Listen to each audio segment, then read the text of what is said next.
Victoire du Barça aujourd'hui, 5 buts à 1. Oui, un bon match. Oui, vraiment un bon match de la part des hommes d'Hansi, à part Ansu Fati que j'ai trouvé un peu en dessous aujourd'hui. Les autres ont fait un bon match. Salut les amis, j'espère que vous allez bien. Bienvenue dans cette nouvelle vidéo de la victoire du Barça face au Séville aujourd'hui. Une victoire totalement méritée de la part des hommes d'Hansi. Oui, je disais que Ansu Fati était le maillot faible de l'équipe du Barça aujourd'hui. Il a été en dessous par rapport à ses autres coéquipiers. Bon, peut-être parce que premièrement, il n'avait pas, Hansi n'avait pas prévu Ansu Fati titulaire pour ce match. C'était Eric Garcia qui devait commencer, mais Eric Garcia s'est blessé pendant l'échauffement. Du coup, Rafinha étant polyvalent offre d'autres options. Hansi décale juste Rafinha en 10 et met Ansu Fati de l'autre côté. Sauf que Ansu Fati aujourd'hui n'a pas été à la hauteur, en tout cas de moi, mes attentes. J'attendais beaucoup plus de lui. J'ai l'impression qu'il a peur de jouer au football, qu'il a peur des contacts. Je ne sais pas si la blessure qu'il a eue depuis, ça fait déjà combien d'années, je ne sais plus trop. Ça a toujours des effets sur lui ou pas. Mais c'est pas encore ça, vraiment. Mais bon, à part Ansu Fati, les autres joueurs, je tiens vraiment à féliciter Lewandowski pour son doublé. Il est en train de faire une saison vraiment monstrueuse. Rafinha, n'en parlons plus. Vraiment, quelle transformation pour ce joueur. Il s'est transformé. Il s'est vraiment transformé. Lamine Yamal, vraiment. Des fois, je me demande s'il a vraiment 17 ans.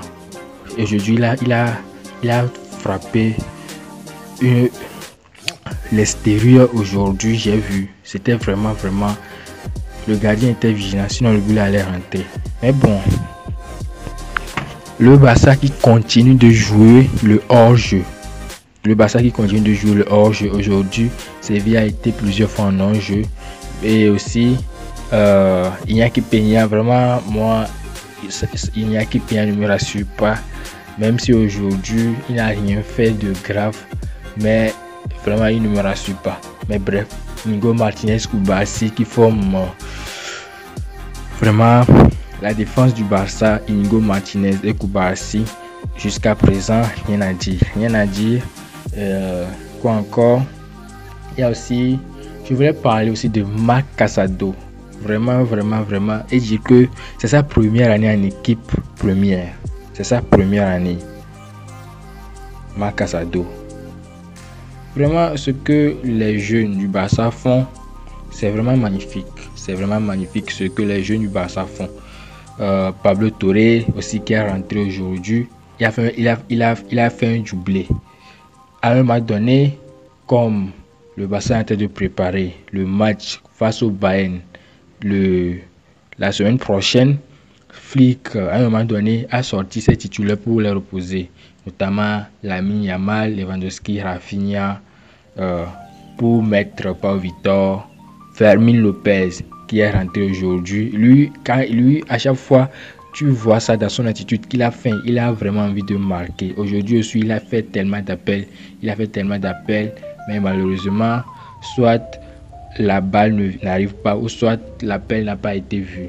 Du coup, Fermin Lopez qui a fait un match assez correct pour un remplaçant, et j'en passe. Pas Victor aussi, pas mal. Et truc là, j'ai oublié de parler même de lui. Normalement, je devais commencer la vidéo par lui. Il s'agit de Pablo Gavi qui est revenu aujourd'hui. Vraiment, j'étais content de le voir, trop content de le voir. Ça fait 1 an qu'il était absent. 1 an, il a eu les croisés. Il y a 1 an, aujourd'hui, il a fait ses retours. Je me souviens que ma première vidéo que j'ai fait sur cette chaîne, c'était pour parler de la blessure de Gavi. Donc ça veut dire que ça fait 1 an que j'ai commencé à faire les vidéos. Ça fait 1 an. Gavi était blessé, maintenant il est de retour. Vraiment, je suis content pour lui. Très content pour lui. Il est venu brassard de capitaine. Un match pour s'échauffer un peu. Et tranquille quoi, tranquille. Sinon, jusqu'à présent, ce que les hommes d'Hansi font, jusqu'à présent, c'est bien. C'est à féliciter. À part le faux pas contre Sasuna, un faux pas que nous tous on sait que s'il n'y avait pas eu de tournage, peut-être que le Barça devait être invaincu en Liga jusqu'à présent. Mais bon, le Barça qui garde toujours la première place à 3 points du Real Madrid en attendant le Classico le week-end prochain, tout en sachant que le Real Madrid actuellement est sur 42 matchs et ils sont invaincus 42 matchs. Ils sont invaincus pendant 42 matchs et le Barça est l'équipe ou bien le club qui tient ce record en Liga avec 43 matchs, et du coup le Classico qui sera le 43e match du Real Madrid pour son invincibilité, on verra si ils battront le record du Barça ou bien le Barça par honneur va essayer d'aller chercher les 3 points et garder son record. Donc ça promet vraiment. Donc les amis, sur ce, on se retrouve la semaine prochaine pour le match de la Ligue des Champions. N'oubliez pas de vous abonner, de liker la vidéo, de partager. On est ensemble, je vous aime. Ok, peace.